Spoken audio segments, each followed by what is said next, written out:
ವಿದ್ಯಾರ್ಥಿಗಳೇ, digital learning ಪ್ರಯುಕ್ತ college ಶಿಕ್ಷಣ ಇಲಾಖೆ LMS ಪೋರ್ಟಲ್ ಮುಖಾಂತರ BSK ವಿಶ್ವವಿದ್ಯಾಲಯ ವ್ಯಾಪ್ತಿಯಲ್ಲಿರುವ ವಿದ್ಯಾರ್ಥಿಗಳಿಗೆ ರಾಜ್ಯಶಾಸ್ತ್ರದ ವಿದ್ಯಾರ್ಥಿಗಳಿಗೆ ಮೊದಲನೇ ಸೆಮಿಸ್ಟರ್ ರಾಜ್ಯಶಾಸ್ತ್ರದ ಮೂಲಾಂಶಗಳು ಅನ್ನೋ ಕುರಿತು ನಾವು PPT ಮೂಲಕ ಪ್ರೆಸೆಂಟ್ ಮಾಡ್ತಾ ಇದ್ವಿ. ಆ ಅಡಿಯಲ್ಲಿ ಇದು ಮೂರನೇ ಪ್ರೆಸೆಂಟೇಷನು. ಟಾಪಿಕ್ ಬಂದು ಸ್ಕೋಪ್ ಆಫ್ ಪೊಲಿಟಿಕಲ್ ಸೈನ್ಸ್, ರಾಜ್ಯಶಾಸ್ತ್ರದ ವ್ಯಾಪ್ತಿ ಕುರಿತು ಈ ಮೂರನೇ ಸೆಷನ್ನಲ್ಲಿ ನಾನು ಪ್ರೆಸೆಂಟ್ ಮಾಡ್ತಾ ಇದ್ದೀನಿ. ರಾಜ್ಯಶಾಸ್ತ್ರದ ವ್ಯಾಪ್ತಿ ಏನು, ಈ ಮೂಲ ಉದ್ದೇಶ ಸೆಷನ್ನಲ್ಲಿ ಏನೇನು ಅಧ್ಯಯನ ಮಾಡಬೇಕಂದ್ರೆ ವ್ಯಾಪ್ತಿ ಏನು, ರಾಜ್ಯಶಾಸ್ತ್ರ ವ್ಯಾಪ್ತಿಯಲ್ಲಿ ಬರ್ತಾ ಇರುವ ವಿಚಾರಗಳೇನು, ಬದಲಾವಣೆಗಳೇನು ಅನ್ನೋದನ್ನು ಅಧ್ಯಯನ. The scope of political science, the subject matter covering under the scope of political science, changing dimensions of the political science. So ಈ ಔಟ್ಲೈನ್ ಉದ್ದೇಶವನ್ನು ನಾನು ಹೇಳ್ತಾ ಇದ್ದೀನಿ. ಮತ್ತೊಮ್ಮೆ ಸೆಷನ್ ಔಟ್ಕಮ್ ಏನು, ಈ ಸೆಷನ್ನಲ್ಲಿ ನಾವು ಇಟ್ಕೊಂಡಿರೋ ಗುರಿಗಳೇನು, ವಿದ್ಯಾರ್ಥಿಗಳು ರಾಜ್ಯಶಾಸ್ತ್ರದ ವ್ಯಾಪ್ತಿಯನ್ನು ಕುರಿತು ಅರ್ಥ ಮಾಡಿಕೊಳ್ಳುವುದು, ರಾಜ್ಯಶಾಸ್ತ್ರದಲ್ಲಿರುವ ಅನೇಕ ಬದಲಾವಣೆಗಳನ್ನು, ತಿರುವುಗಳನ್ನು ಅದಕ್ಕೆ ಅನುಗುಣವಾಗಿ ಪರಿಶೀಲನೆ ಮಾಡಿ ನಾವು ಅರ್ಥ ಮಾಡಿಕೊಳ್ಳುವುದು ಈ ಸೆಷನ್ ಉದ್ದೇಶವಾಗಿದೆ. The meaning of the scope, any subject matter if you want to study, we are going to put in a particular dimension, boundary, scope. ಪ್ರತಿಯೊಂದು ವಿಚಾರವನ್ನು ಕೂಡ ನಾವು ಒಂದು ನಿರ್ದಿಷ್ಟವಾದಂಥ ಸ್ಕೋಪ್ ಅಡಿಯಲ್ಲಿ ಅಧ್ಯಯನ ಮಾಡ್ತೀವಿ. There is a specific boundaries for each and every subject. We are going to study based on the boundaries. So there is no unanimity among the scholars, scientists regarding the scope of political science. ಬುದ್ಧಿಜೀವಿಗಳಲ್ಲಿ ಕೂಡ ಒಮ್ಮತ ಇಲ್ಲ ರಾಜ್ಯಶಾಸ್ತ್ರ ವ್ಯಾಪ್ತಿ ಕುರಿತು. ಅದು ಯಾವ ಆಯಾಮಗಳನ್ನು ಒಳಗೊಂಡಿದೆ, ಯಾವ ಆಯಾಮಗಳನ್ನು ಪರಿಶೀಲನೆ ಮಾಡ್ತದೆ ಅನ್ನೋದ್ರ ಬಗ್ಗೆ ಕೆಲವು ರೀತಿಯಲ್ಲಿ ವೈವಿಧ್ಯವಾದಂಥ ಅಭಿಪ್ರಾಯಗಳನ್ನು ಹೊಂದಿದ್ದಾರೆ. So it is very comprehensive, it's having very comprehensive scope. It is expanding time to time and place to place. The scope of the subject, ರಾಜ್ಯಶಾಸ್ತ್ರದ ವ್ಯಾಪ್ತಿ ವಿಶಾಲವಾಗ್ತಾ ಇದೆ, ಬದಲಾವಣೆ ಆಗ್ತಾ ಇದೆ, ಭಾಳ ಸಮಗ್ರವೂ ಆಗ್ತಾ ಇದೆ. ಪೊಲಿಟಿಕಲ್ ಸೈನ್ಸ್ ಸ್ಕೋಪ್ ಬಗ್ಗೆ ಗೆಟಲ್ ಏನಂತಾರೆ ಅಂದರೆ, ಪೊಲಿಟಿಕಲ್ ಸೈನ್ಸ್ ಸ್ಕೋಪ್ ಭಾಳ ಬದಲಾವಣೆಯನ್ನು ಪಡೆದಿದೆ ಅಂತ ಹೇಳ್ತಾರೆ.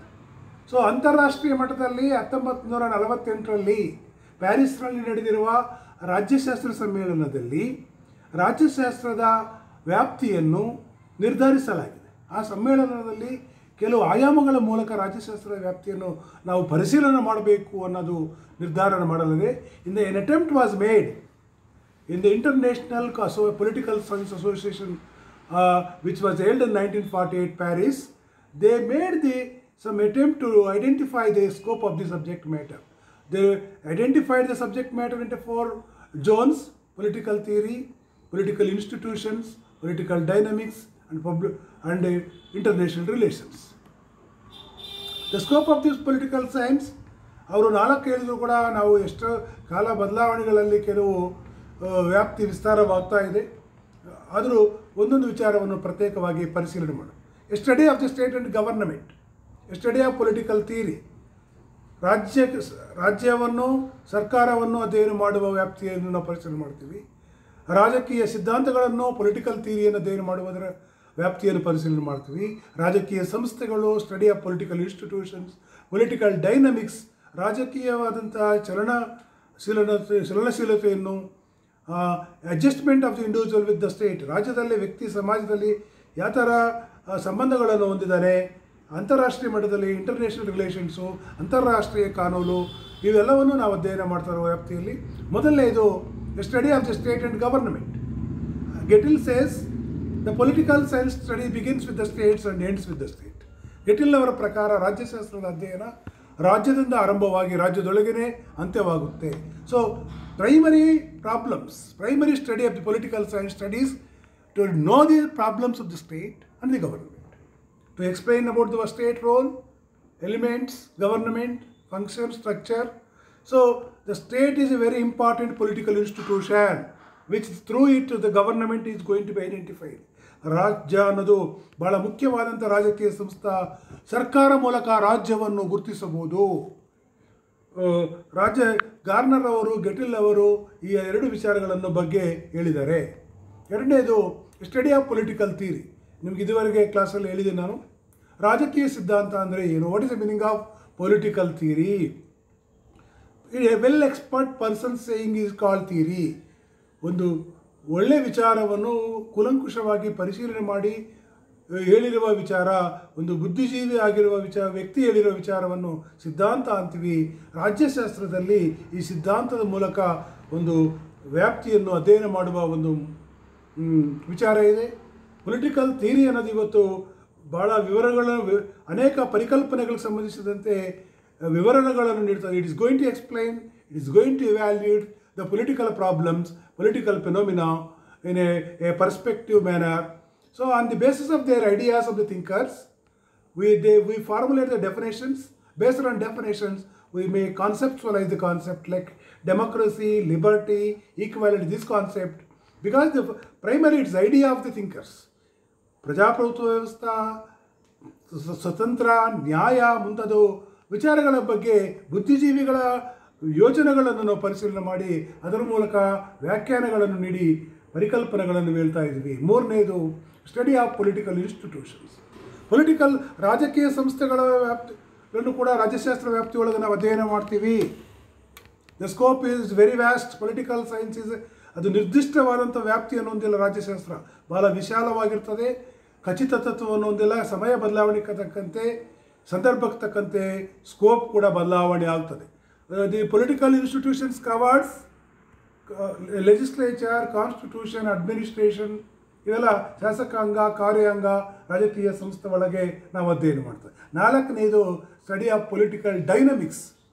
So it include the political matter align to the development, it growth, political parties, their role, pressure groups and other platforms. ಈ ರಾಜ್ಯಶಾಸ್ತ್ರ ವ್ಯಾಪ್ತಿಯ ಒಳಗೆ ನಾವು ನಾಲ್ಕನೇ ಅಂಶವಾಗಿ ರಾಜಕೀಯವಾದಂಥ ಚಲನಶೀಲ ವಿಚಾರಗಳನ್ನು ಪರಿಶೀಲನೆ ಮಾಡ್ತೀವಿ. ರಾಜಕೀಯ ಪಕ್ಷಗಳು ಅನಿವಾರ್ಯ, ಒತ್ತಡ ಗುಂಪುಗಳಿರ್ತವೆ, ಅನೇಕ ಸಂಘ ಸಂಸ್ಥೆಗಳಿರ್ತವೆ. ಅವು ಅಭಿವೃದ್ಧಿ ಅವರ ವಿಚಾರಗಳನ್ನು ಕೂಡ ಈ ವ್ಯಾಪ್ತಿಯಲ್ಲಿ ಅಧ್ಯಯನ ಮಾಡ್ತೀವಿ. ಪಬ್ಲಿಕ್ ಒಪಿನಿಯನ್, ರಾಜಕೀಯ ಪ್ರಜಾಭಿಪ್ರಾಯ, ಮಾಧ್ಯಮದ ವಿಚಾರಗಳನ್ನು ಕೂಡ ಈ ವ್ಯಾಪ್ತಿಯಲ್ಲಿ ಪರಿಶೀಲನೆ ಮಾಡ್ತೀವಿ. Human nature is not static. ಮಾನವನ ವರ್ತನ ಯಾವಾಗೂ ಚಂಚಲವಾಗಿರ್ತದೆ, ಒಂದೇ ರೀತಿಯಾದ ವರ್ತನವನ್ನು ಹೊಂದಿಲ್ಲ. But it is A dynamic. ಇದು ಭಾಳ ಪ್ರಗತಿಪರವಾಗಿರ್ತದೆ. ವರ್ತನೆ ಅನ್ನೋದು ವೈಯಕ್ತಿಕವಾಗಿ ಬೇರೆ ಇರ್ಬೋದು, ವ್ಯಕ್ತಿ ವರ್ತನ ಗುಂಪುಗಳಲ್ಲಿ ಬೇರೆ ಇರ್ತದೆ. So it is going to be studied under this perspective. ಐದನೇದು the study of adjustment with the individual of the state. ವ್ಯಕ್ತಿ ಯಾವ ಥರ ರಾಜ್ಯದಲ್ಲಿ ತನ್ನ ಸಂಬಂಧಗಳನ್ನು, ಬಾಂಧವ್ಯಗಳನ್ನು ಇಟ್ಕೊಂಡಿದ್ದಾನೆ. Relationship between the individual and state. ವ್ಯಕ್ತಿಗೆ ರಾಜ್ಯಕ್ಕಿರುವ ಸಂಬಂಧಗಳೇನು. Man is the root for the politics. ರಾಜ್ಯಕ್ಕೆ ವ್ಯಕ್ತಿಯೇ ಮೂಲ. ರಾಜ್ಯದಲ್ಲಿ ವ್ಯಕ್ತಿ ಮತ್ತು ಆಧಾರ.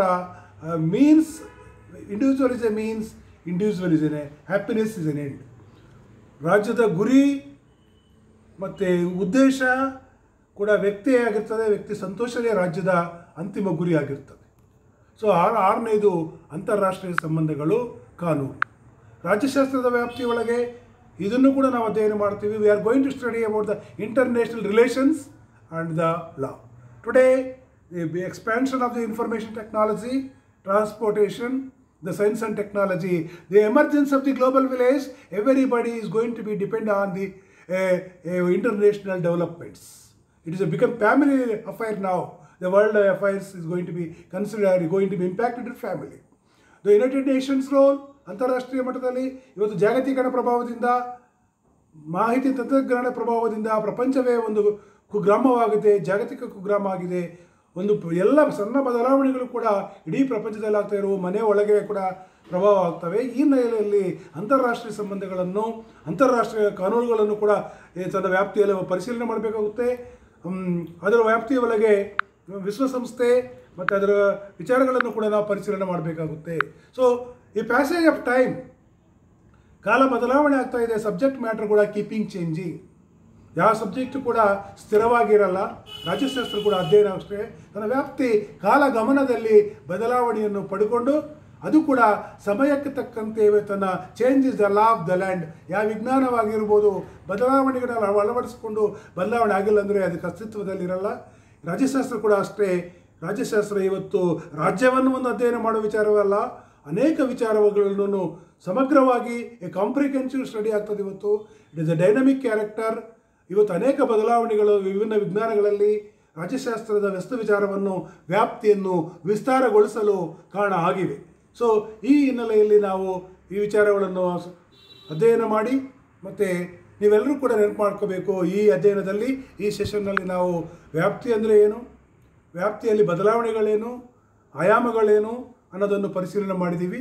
V are going to recapture what we explain today on this session. what is the meaning of the scope of the subject, the subject matter development, and also the various dimensions of the scope. So ಈ ಅಡಿಯಲ್ಲಿ ನಾವು ಈ 3ನೇ ಸೆಷನ್ನಲ್ಲಿ ನಿಮಗೆ presentation ಮೂಲಕ ಅನೇಕ ವಿಚಾರಗಳನ್ನು ಹಂಚ್ಕೊಂಡಿದ್ದೀವಿ. ಮತ್ತು ಇದಕ್ಕೆ ಸಂಬಂಧಿಸಿದಂತೆ ನಿಮಗೆ ಒಂದು ಮಲ್ಟಿಪಲ್ ಚಾಯ್ಸ್ ಕ್ವಶನ್ಸ್ ಕೂಡ ನಾವು ನಿಮಗೆ LMSನಲ್ಲಿ ಹಾಕ್ತೀವಿ. ನೀವು ಅದರಲ್ಲಿ ಭಾಗವಹಿಸಿ ನಿಮ್ಮ ಪರಿಜ್ಞಾನವನ್ನು ಪರೀಕ್ಷಿಸಿಕೊಳ್ಳಬಹುದು. Thank you for one and all.